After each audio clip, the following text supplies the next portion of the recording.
The first time I saw Marcus Reeves was during a standard xenobiology survey on what the humans call Earth. I am Krill'nax, Senior Field Observer for the Galactic Conservation Coalition, and I have documented 17,000 species across 42 worlds. Nothing, and I mean absolutely nothing, prepared me for what I witnessed that day in the Australian outback. My translation device rendered the human settlement's name as Billabong Creek Station, which meant precisely nothing to me at the time. The assignment seemed routine enough. Document the interaction patterns between apex predators and lesser species, file my report, move on. Standard procedure. Boring, even. Then I saw the honey badger. For those unfamiliar with Earth's fauna, allow me to explain. The honey badger, or Mellivora capensis as the humans scientifically designated, is approximately 0.3 meters tall and weighs maybe 12 kilograms. By galactic standards, this creature should rank somewhere between mildly irritating and completely irrelevant on the threat assessment scale. The humans have a different perspective. They have an entire information network dedicated to declaring that honey badger don't care.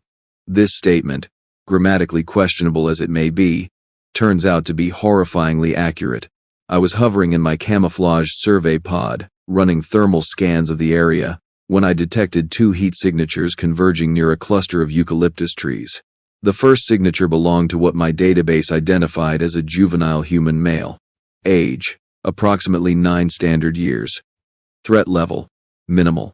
The second signature made my scales itch. The honey badger was tracking something, its distinctive black and white pattern moving through the brush with unsettling purpose. I zoomed in, curious despite myself.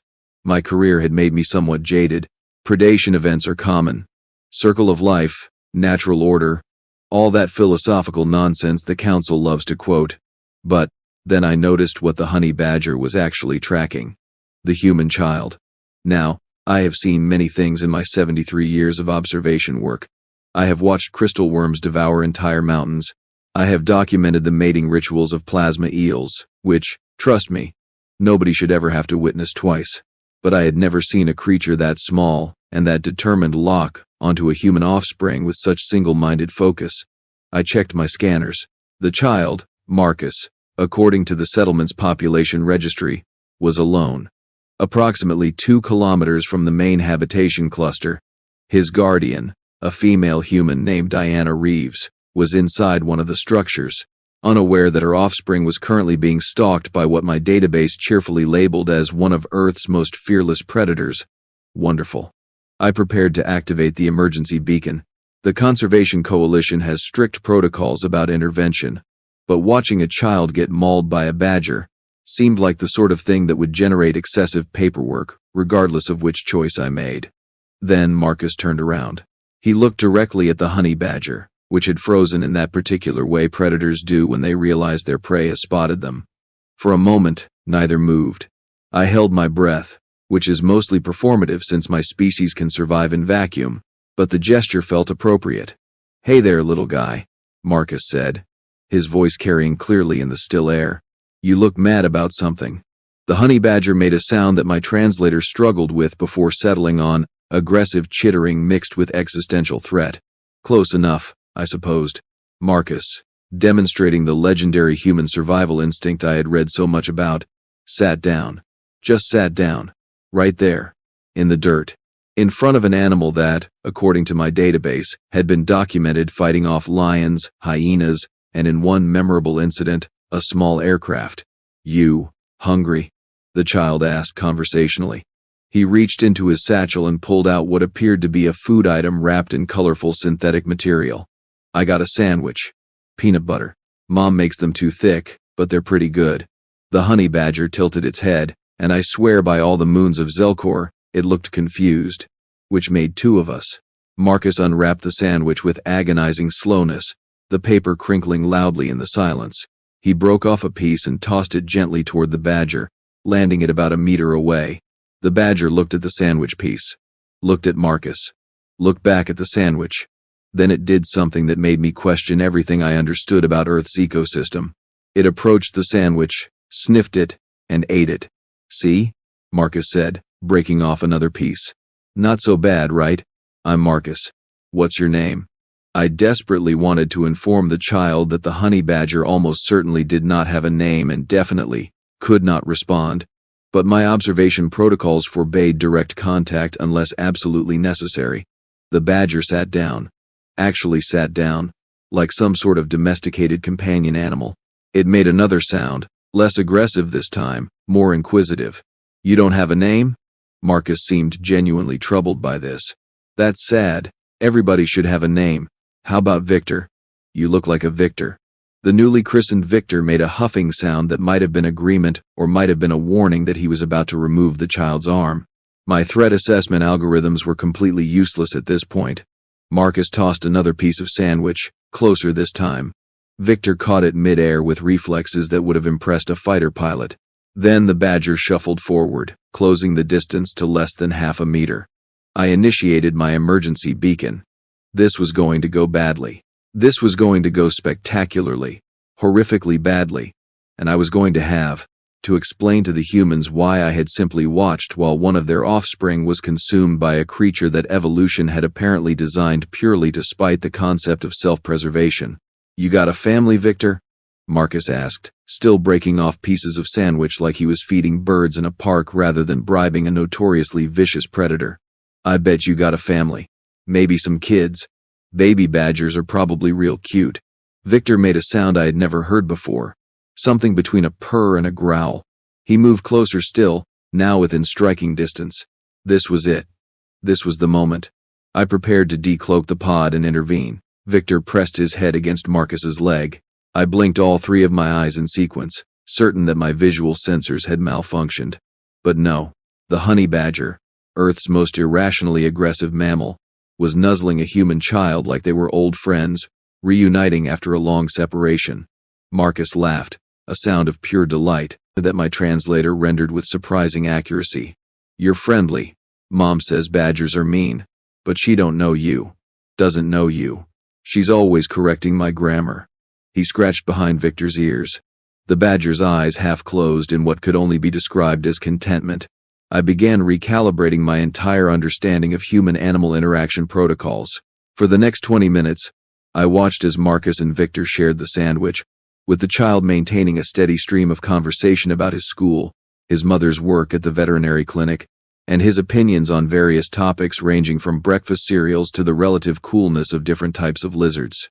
Victor listened to all of this with apparent interest, occasionally contributing sounds that Marcus seemed to interpret as agreement or commentary. Then I detected another heat signature approaching. Large. Moving fast. My database ran the analysis. Dingo. Canis lupus dingo. Pack hunter. Actual. Threat level. Significant. The dingo emerged from the scrub about 30 meters away, focused on Marcus with the kind of attention that meant it saw food rather than a fellow creature. It was thin, hungry-looking, and clearly desperate enough to risk approaching human territory. Marcus saw it. I watched his body language shift from relaxed to alert in an instant. His hand moved slowly to his satchel, probably looking for something to use as a deterrent. He never got the chance. Victor exploded into motion with a speed that defied his size. One moment he was sitting peacefully beside Marcus. The next he was charging the dingo with a sound that my translator gave up on entirely and just labeled as danger noise. The dingo, which outweighed the honey badger by at least 3-1, took one look at the incoming furry missile and made a decision that probably saved its life. It ran.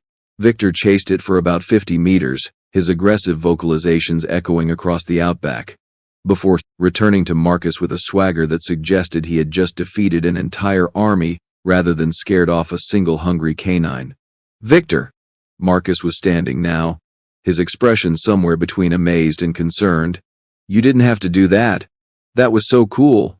Are you okay? He checked the badger over with surprisingly gentle hands, looking for injuries. Victor submitted to this examination with patience, though he kept glancing back toward where the dingo had disappeared, clearly prepared to resume hostilities if necessary.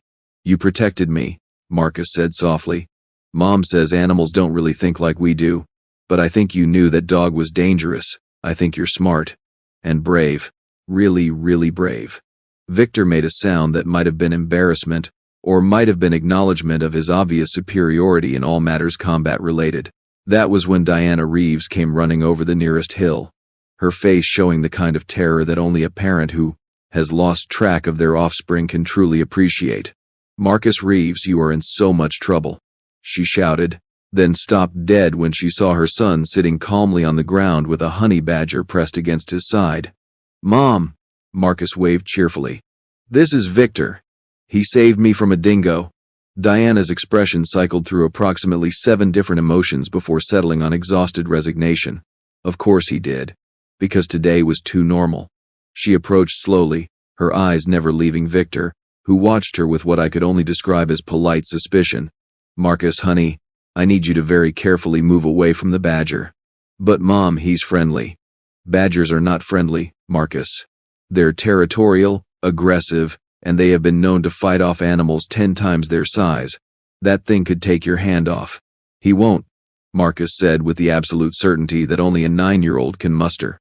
"We're friends now, right, Victor?" Victor, demonstrating either remarkable intelligence or remarkable coincidence, made an agreeable chittering sound.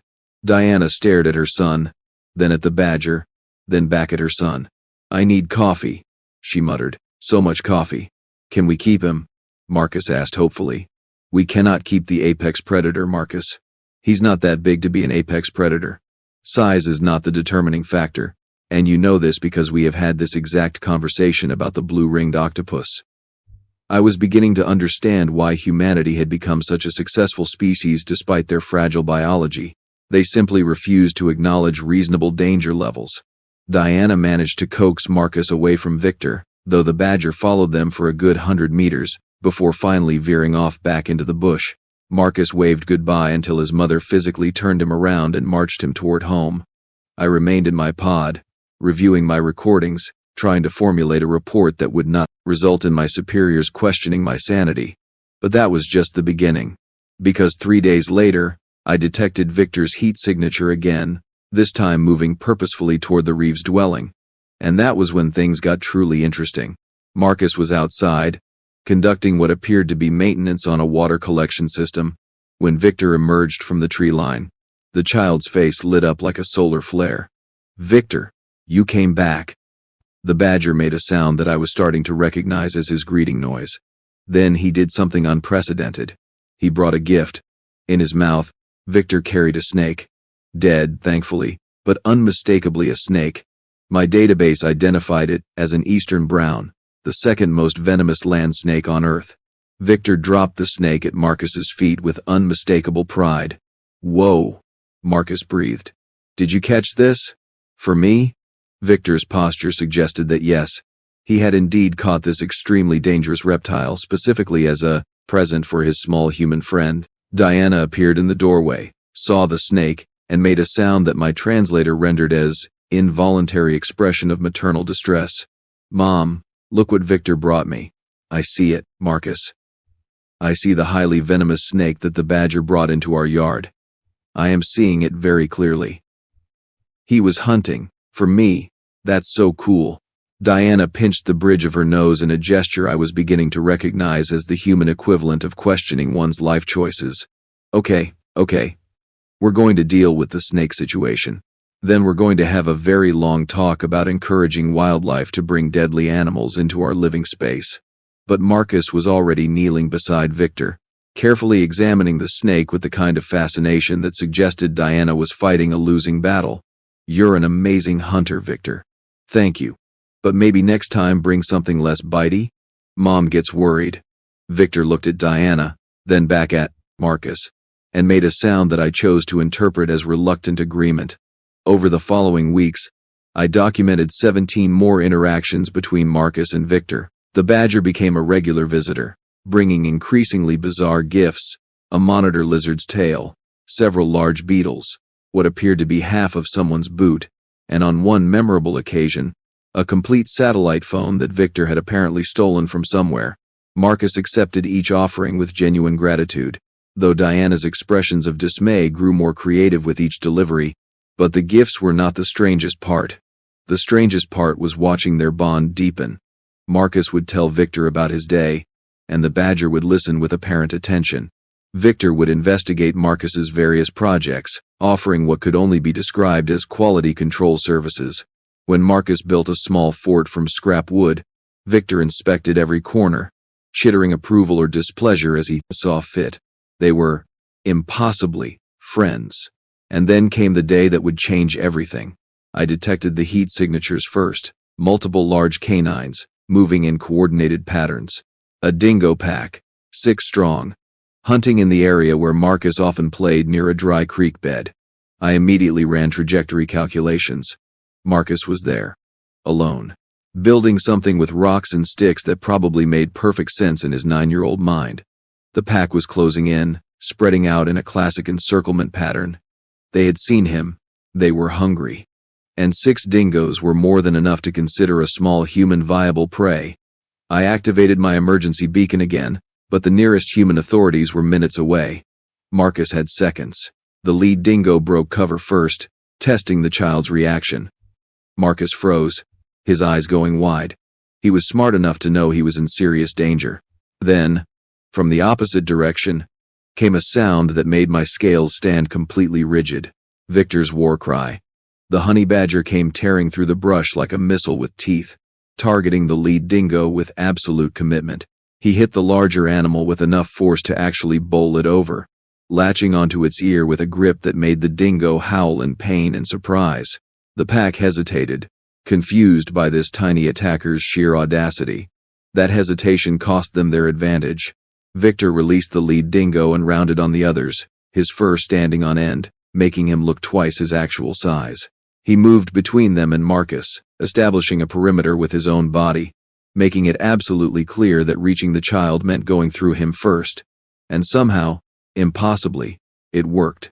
The dingoes circled, snarling and snapping, but none of them wanted to be the first to test the honey badger's defenses. I hovered in my pod, recording everything, my analytical mind screaming that this made no biological sense. Victor weighed maybe 13 kilograms. The smallest dingo outmassed him by a factor of 3. Basic mathematics suggested this should end badly. Basic mathematics had clearly never met a honey badger with something to protect. One of the pack members, braver or more foolish than the others, lunged forward. Victor met the attack head-on, twisting with serpentine agility to avoid the snapping jaws, while simultaneously raking his claws across the dingo's snout. The yelp of pain was satisfying even through my audio sensors. Marcus had grabbed a thick branch at some point, holding it like a club despite his hands shaking. "Leave us alone," he shouted, his voice cracking but determined. "Victor, get behind me." The badger made a sound that my translator interpreted as, "Absolutely not, tiny human." He surged forward again, driving back 2 dingoes that had tried to flank them. Blood was visible on his shoulder where teeth had found purchase, but Victor moved like he couldn't even feel it. The pack leader, ear still bleeding from the initial assault, made what I recognized as a tactical decision. It barked once, sharp and commanding. The other dingoes responded immediately, regrouping and preparing for a coordinated rush. 6 against 1. No matter how fierce Victor was, no matter how protected Marcus tried to be, the numbers were insurmountable. I broke protocol. I decloaked the survey pod and activated the external sound emitters at maximum volume. The noise that erupted across the creek bed resembled what I imagine a dying spacecraft might sound like if it could scream. Loud, unnatural, and deeply wrong. The dingoes scattered like leaves in a windstorm, their survival instincts finally overriding their hunger. Within seconds, they had vanished into the scrubland, leaving only paw prints and the fading sound of their retreat. Marcus stood there, branch still raised, his chest heaving. Victor remained between the child and where the pack had been, blood dripping from his shoulder but his stance unwavering. Then, Marcus dropped the branch and fell to his knees beside the badger. "Victor, you're hurt." "Oh no. Oh no, we gotta fix you." The boy pulled off his shirt, pressing it against Victor's wound with surprising competence for someone so young. "It's okay. It's gonna be okay. Mom knows how to fix animals. She fixes them all the time. You're gonna be fine, Victor. You have to be fine." Victor made a soft sound, pressing his head against Marcus's arm. Despite the pain he must have been experiencing, the badger seemed more concerned with comforting the child than addressing his own injury. I recloaked the pod as Diana came sprinting over the hill, apparently alerted by my sound display. Behind her, I detected 2 more humans in a vehicle, probably responding to my emergency beacon. Diana's face went through the now familiar cycle of emotions when she saw her son covered in blood that was not his own, sitting next to an injured honey badger in the middle of a creek bed surrounded by evidence of a predator encounter. "Marcus Alexander Reeves," she said, her voice unnaturally calm in the way human parents get when they are approximately 3 seconds from losing all composure. "What happened?" "Dingoes," Marcus said, tears streaming down his face now that the danger had passed. "A whole pack. They were gonna hurt me, Mom. But Victor saved me. He fought all of them. By himself. He's bleeding, Mom. You gotta help him." Diana knelt beside them, her professional training visibly overriding her emotional reaction. She examined Victor's shoulder with gentle hands, while the badger watched her with wary eyes. "It's not as bad as it looks," she said softly. "The shirt helped. You did good, baby. You did real good. Will he be okay?" "I think so. But we need to get him to the clinic. Can you help me carry him?" Victor made a protesting noise, clearly not thrilled about being carried anywhere by anyone. But when Marcus carefully slid his hands under the badger's body, Victor went still, and allowed it. The 2 humans from the vehicle arrived, both wearing ranger uniforms. They stared at the scene with expressions I was learning to recognize as uniquely human bewilderment. "Diana," one of them said slowly, "is that kid holding a honey badger?" "Yes, Tom. A honey badger that apparently fought off a dingo pack to protect him." "That appears to be the situation, yes." Right. Just checking. Because that's insane." "Welcome to my life," Diana muttered. They transported Victor to the veterinary clinic, where Diana worked on him while Marcus held the badger's paw and maintained a steady stream of reassuring conversation. I followed at a distance, my scientific curiosity now completely overtaking my original survey mission. Victor required 17 stitches. He tolerated the procedure with remarkable stoicism, though he kept his eyes fixed on Marcus the entire time. When Diana finally finished and stepped back, the badger immediately struggled to his feet despite her protests. "Victor, no. You need to rest." The badger ignored her completely, limping over to Marcus and pressing against the boy's legs. Marcus sat down on the floor, gathering Victor carefully into his lap. "You're the bravest thing ever," he whispered. "You saved my life.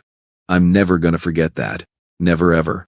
Victor made a contented sound and closed his eyes, finally allowing himself to rest now that he had confirmed his human was safe. Tom, the ranger, cleared his throat. "So, Diana, what exactly is the protocol here? Because technically, honey badgers are protected, and technically, this one is now bonded to your kid in a way I have never seen documented." "I have no idea, Tom. I genuinely have no idea." "Can we keep him?" Marcus asked hopefully. Again. "Marcus, we've been over this." "But Mom, he fought 6 dingoes. For me, he's family now. That's how it works." Diana looked at Tom. Tom looked at his partner, a woman named Rachel who had been silently recording everything on her communication device. Rachel shrugged helplessly. "I mean," Rachel said carefully, "the animal clearly considers itself the kid's guardian. Relocating it seems like it would just result in it traveling back here. Honey badgers are notorious for that. One in Kruger National Park returned from 40 kilometers away. Twice. So you're saying we're stuck with him?" Diana said flatly. "I'm saying nature made a decision, and we're just along for the ride." Tom nodded agreement. "I'll file it as an unusual wildlife interaction requiring ongoing monitoring, which is technically true and covers approximately none of the insanity we just witnessed." Diana looked down at her son, who had fallen asleep on the clinic floor with a stitched-up honey badger curled protectively in his arms. Her expression softened. "He did save Marcus. Multiple times now." "He really did," Rachel confirmed. "I reviewed the footage from the security drone that responded to the emergency beacon. That badger fought like Marcus was his own cub. I've never seen anything like it." "Fine." Diana sighed. "Fine. Victor can stay. But he's getting vaccinated, microchipped, and registered. And Marcus is building him a proper enclosure, even if Victor will probably ignore it completely." Marcus, despite being asleep, smiled. "Over the following months, I continued my observations, filing reports that my superiors read with increasing disbelief. Victor took up permanent residence in the Reeves household, though residence was a loose term for an animal that came and went as he pleased through a door that Marcus had modified specifically for him. The badger maintained his protective duties with dedication that bordered on obsessive. When Marcus attended school, Victor would patrol the perimeter of the building until dismissal. The teachers learned to work around the presence of a honey badger in their parking lot. The children learned not to bully Marcus after Victor had made his feelings about such behavior abundantly clear through aggressive posturing alone. When Marcus fell from a tree and broke his arm, Victor refused to leave his side at the medical facility, forcing the staff to allow what they termed emotional support badger into the treatment room. The doctor who set the bone later told colleagues it was the strangest experience of her career, performing orthopedic surgery while a honey badger watched her every move with suspicious intensity. Victor brought Marcus gifts weekly. The snake delivery stopped after Diana had a very serious conversation with the badger that somehow, impossibly, seemed to work. Instead, Victor brought interesting rocks, abandoned bird nests, the occasional small mammal carcass that Diana confiscated immediately, and once, an entire unopened package of beef jerky he had liberated from somewhere. But the most remarkable observations came during what humans call playtime. Marcus would construct elaborate obstacle courses, and Victor would complete them with competitive enthusiasm. They developed games that seemed to have rules known only to them. When Marcus practiced his reading homework out loud, Victor would sit beside him, occasionally making sounds at the end of sentences that Marcus interpreted as commentary. I documented all of it, building a file that grew larger and more bizarre with each passing week. Then came the fire. It started in the dry season, as bushfires often do in Australia. A lightning strike, acres of tinder dry vegetation, and wind conditions that turned a small blaze into a roaring inferno within hours. The evacuation order came fast, but not fast enough. Marcus was at a friend's property when the fire jumped the containment line. 6 children, 2 adults, cut off from the main road by walls of flame and smoke. I detected their heat signatures huddled in a cleared area near a water tank, the fire closing in from 3 directions. Emergency services were overwhelmed, fighting fires across multiple fronts. Help was coming, but the timeline was uncertain. And then I detected another heat signature, moving purposefully through the smoke toward the trapped humans, smaller than the others, moving with absolute determination despite the hellish conditions. Victor. The badger had somehow tracked Marcus through kilometers of burning bushland, navigating by scent or instinct or sheer stubborn will. He emerged from the smoke like a demon, his fur singed, his eyes watering, but his focus unshakable.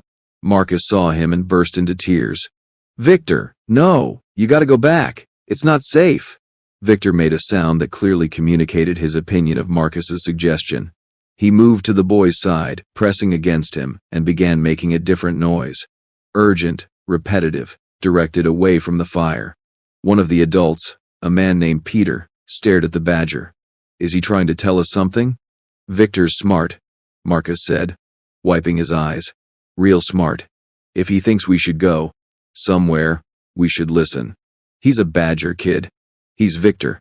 The other adult, a woman named Helen, looked at the fire, looked at the badger, and made a decision. The animal made it through. That means there's a path. Maybe not a good path, but a path. They followed Victor. I watched from my pod, monitoring their progress through thermal imaging, as the honey badger led 8 humans through a nightmare landscape of fire and smoke. He moved with confidence, occasionally stopping to ensure they were following, adjusting his route when flames blocked their way. My analysis suggested he was leading them toward a section of creek bed where the vegetation was less dense and the fire had not yet reached. It was a longer route than the direct path, but it was survivable. Barely. Twice, they had to backtrack when the fire shifted. Once, they had to run through a section where flames licked at them from both sides, the children crying, the adults carrying the smallest ones. Victor led them through it all, his small form visible even through the smoke, a beacon of determined fury in the chaos. They reached the creek bed with minutes to spare. The fire roared past on both sides, but the rocky, vegetation-sparse area provided just enough protection. They huddled there for 3 hours while the inferno raged around them, soaking themselves with creek water, covering their faces with wet cloth. Victor remained pressed against Marcus the entire time, both of them shaking but alive. When the helicopters finally arrived to extract them, the pilot reported seeing a honey badger riding in a child's lap during the flight to safety. His supervisor assumed he was suffering from smoke inhalation. The news services covered the story extensively. Honey badger leads 8 to safety through bushfire competed with local boy's pet saves multiple lives for the most sensational headline. Biologists were interviewed, expressing professional skepticism about the badger's supposed aid, intelligence, and decision-making capabilities. I filed my most detailed report yet, including full sensor data, behavioral analysis, and trajectory reconstructions. My superiors finally responded with a request for a direct communication session. The council representative appeared on my screen. All 4 of her eyes narrowed in what I recognized as deep confusion. Observer Krill'nax, your reports have been reviewed by the Xenopsychology Department. They have questions. I anticipated that. Is it your professional assessment that this human child and this animal have formed a genuine cross-species bond that exceeds normal domestication parameters? Yes. And that this bond has resulted in the animal demonstrating problem-solving abilities and protective behaviors that exceed known honey badger baselines? Significantly exceed them, yes.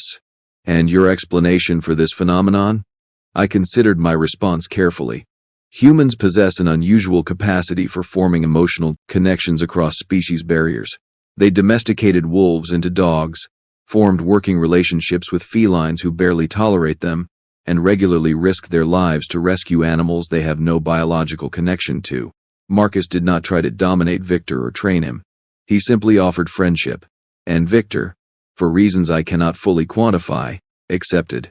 The council representative was silent for a long moment. That is simultaneously the most scientifically unsatisfying and most compelling explanation you could have provided. I am aware. But I have watched them together for months now. The bond is real. The effects are measurable. Whether we can explain it within our current frameworks is almost irrelevant to the fact of its existence. Continue your observations, Krill'nax. This bears further study. And so I did. I watched Marcus grow older, Victor always nearby. I documented the badger's increasing sophistication in communication, his ability to understand complex instructions, his seemingly prescient awareness of threats to his human. I watched them play, fight, reconcile, and protect each other with a devotion that transcended species boundaries. 3 years into my observations, Marcus, now 12, sat with Victor under a eucalyptus tree, reading a book about space exploration. Victor lay with his head in the boy's lap, making occasional sounds that Marcus responded to as though they were having a conversation. You think there's other life out there, Victor? Marcus asked. Like aliens and stuff? Victor made an agreeable sound. I bet if aliens showed up, they'd be real confused by us. By humans, I mean. We're kinda weird, right? We make friends with everything. Even grumpy badgers who are supposed to be mean. Another sound from Victor. Possibly protest at being called grumpy. I'm glad you're my friend, Marcus continued softly. Best friend I ever had. You know that, right? Victor lifted his head and pressed it against Marcus's chest, over his heart. The gesture was unmistakable in its meaning. I ended my recording session and began compiling my final report. After 3 years, the Conservation Coalition was reassigning me to a new project on the far side of the galaxy. My conclusion was simple. Humanity's greatest strength is not their technology, their adaptability, or their stubborn refusal to acknowledge reasonable danger levels. It is their capacity to see potential friends in the least likely places and to love fiercely enough to make those friendships real. A human child looked at one of Earth's most notoriously aggressive creatures and saw someone worth befriending. A honey badger looked at a fragile human offspring and saw someone worth protecting. And together, they proved that sometimes, the universe is stranger and more wonderful than any database can predict. I transmitted my final report and set course for my next assignment. But I configured my pod to receive updates from Earth, specifically from one veterinary clinic in the Australian outback, because some stories deserve to be followed, even from across the galaxy. And something told me that Marcus Reeves and his impossible badger friend were far from finished surprising everyone. As my pod broke atmosphere, I looked back at the blue planet below. Somewhere down there, A boy and a badger were probably getting into some new form of trouble that would make perfect sense to them and no sense to anyone else. And honestly, I could not wait to read those reports. Humans. They will befriend anything. Even the things explicitly designed by evolution to be unfriendable. Ridiculous species. Absolutely ridiculous. I loved them.